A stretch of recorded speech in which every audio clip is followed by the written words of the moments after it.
Of Men and Dragons, Chapter 30, by DrBlackJack21.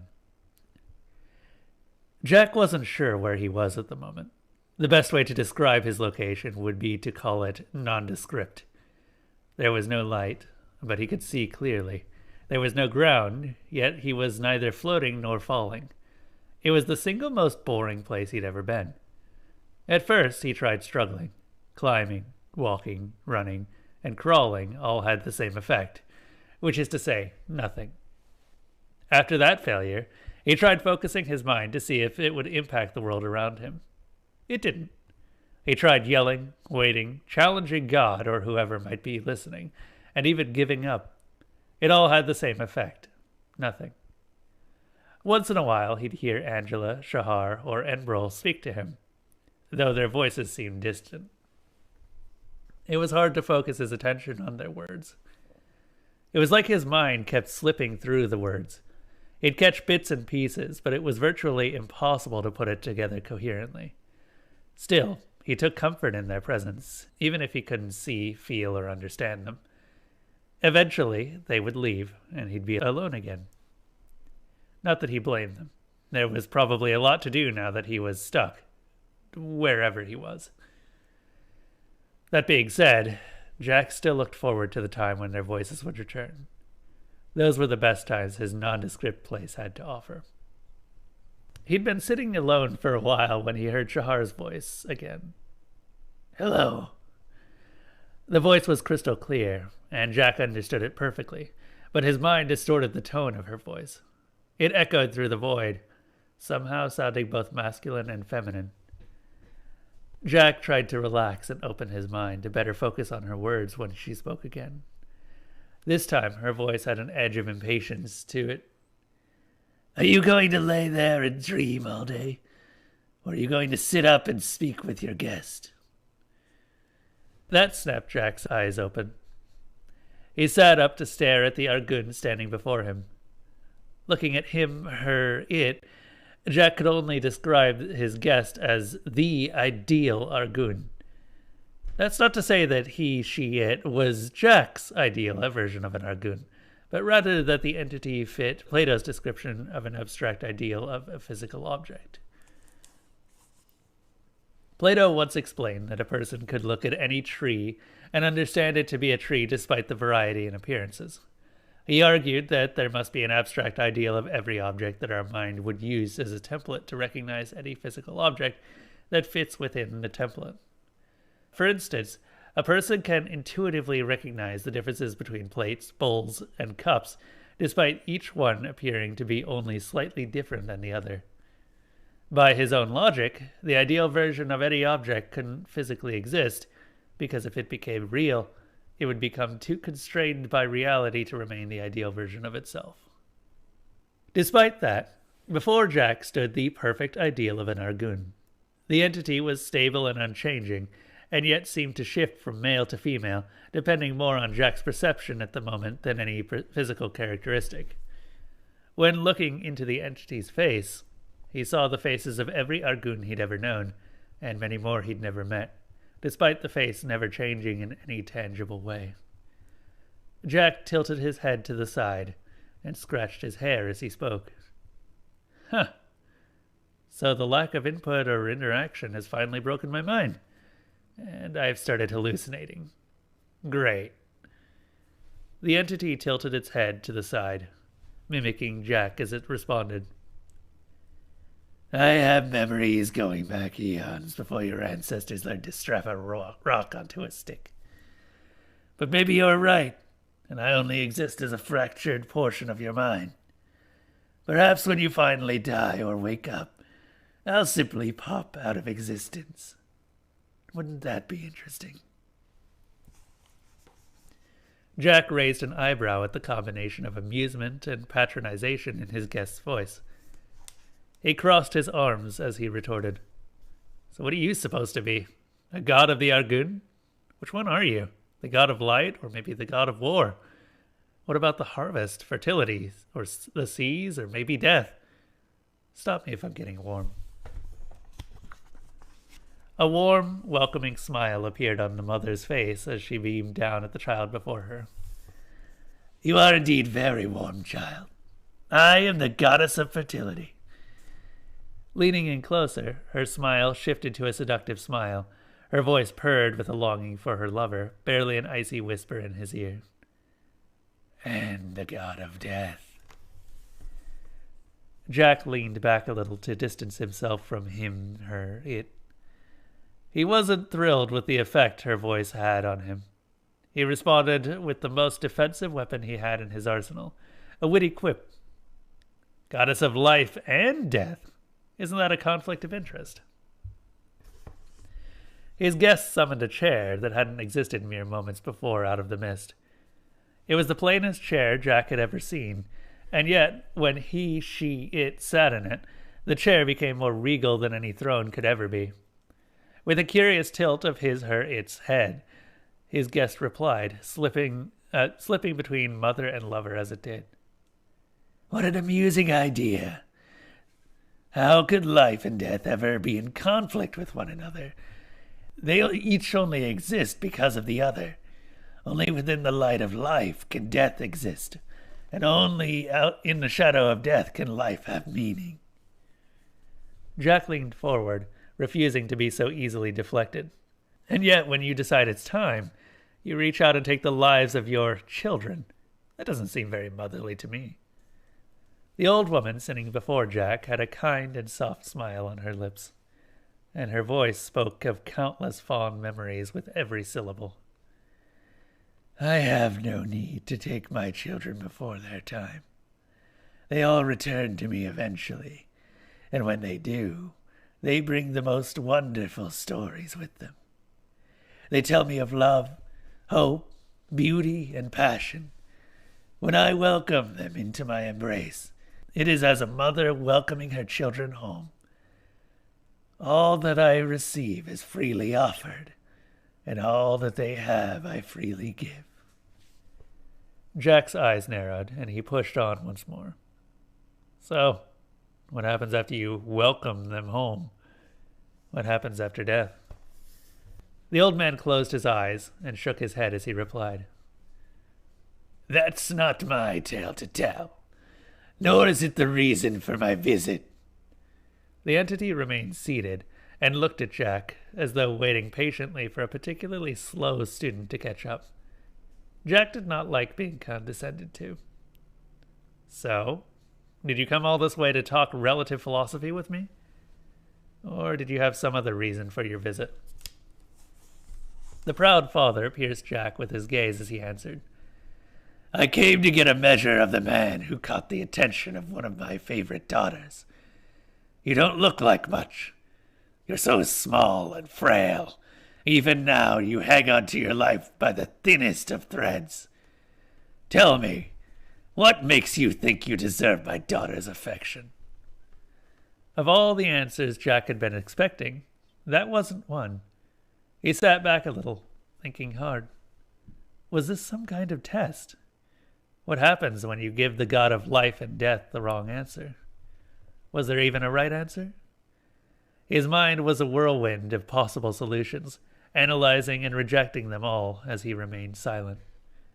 The deity seemed to grow impatient. "Despite my eternal nature, I am very busy and don't have all day to spend talking to some half-dead intruder in my realm. So tell me now, why do you deserve my daughter's affection?" Jack felt tired. Tired of everything that happened since he landed. Tired of this nondescript place. Tired of being thrown to the whims of fate. And very tired of his guest looking down on him. So when Jack answered, it wasn't with some well-thought-out and articulated response.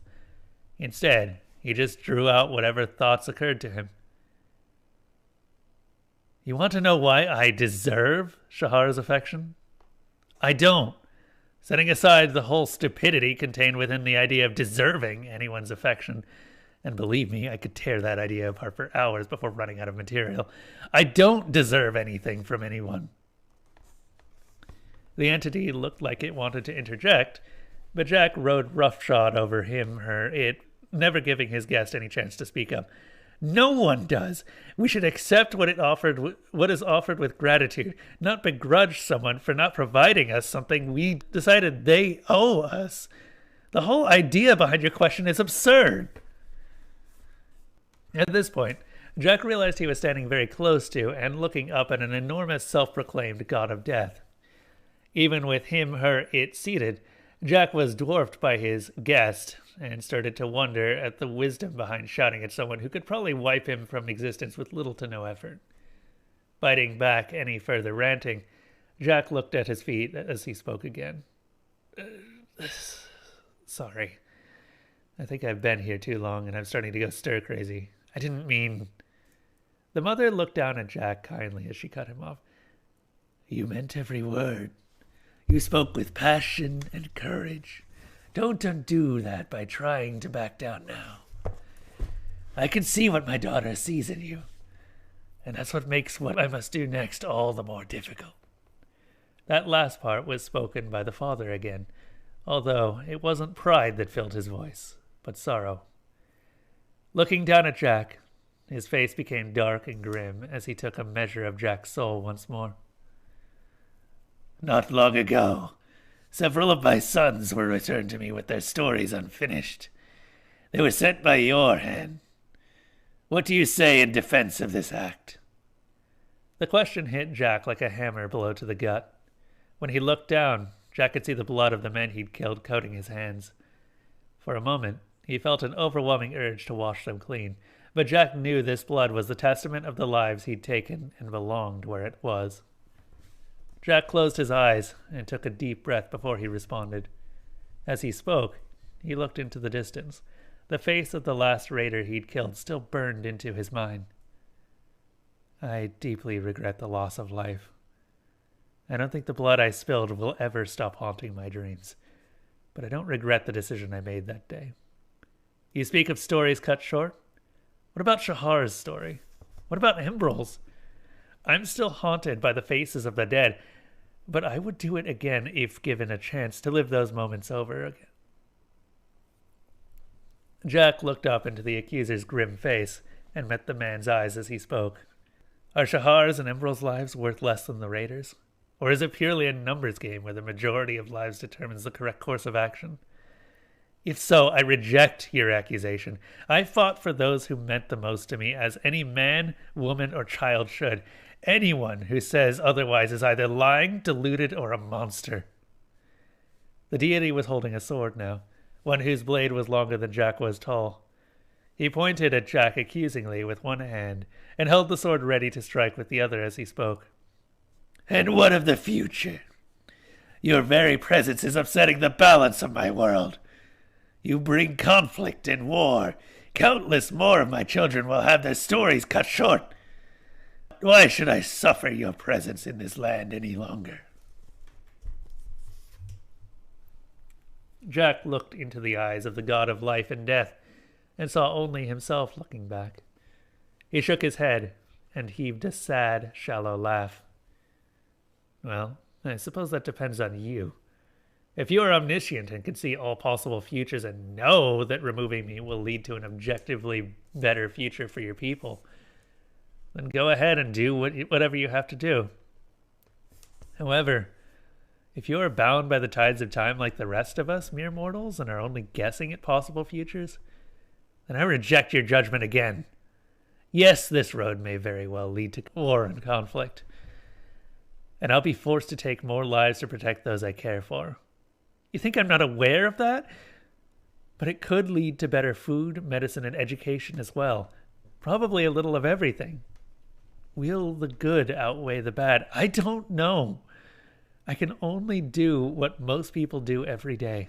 Try to do what's right. Try to fix what I break, and try to learn from my mistakes. If that's not enough for you, too bad, because that's all I've got.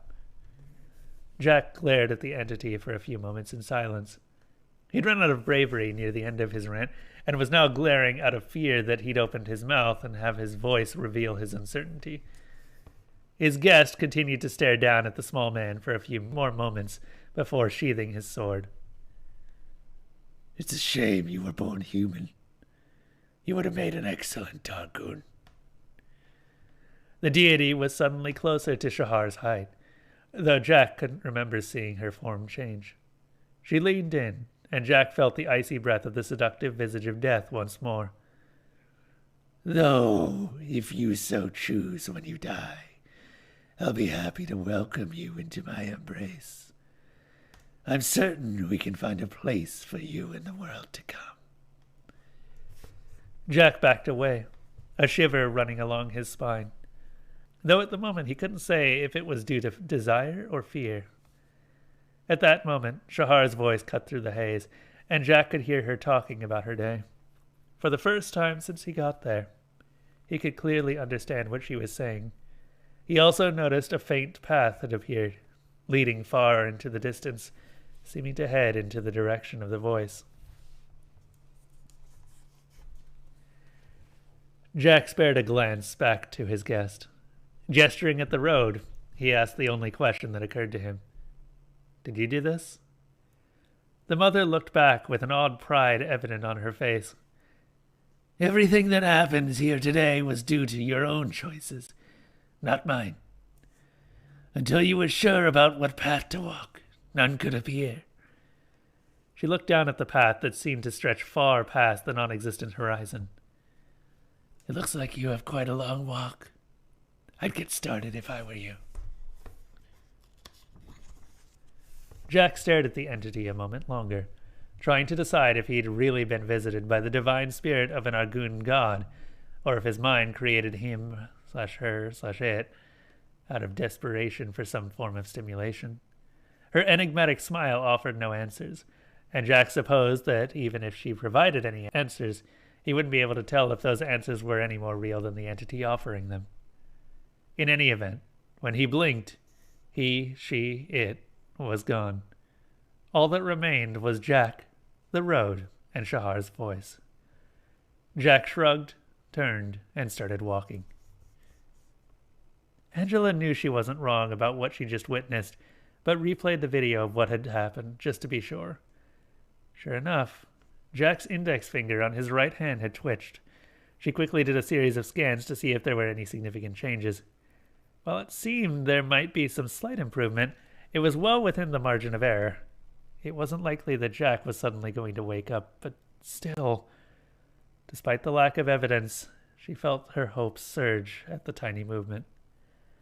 As the night passed and the rest of the ship slept, Angela repeatedly played a video of Jack's finger twitching. She spoke to herself in a whisper, since everyone else within earshot was currently asleep.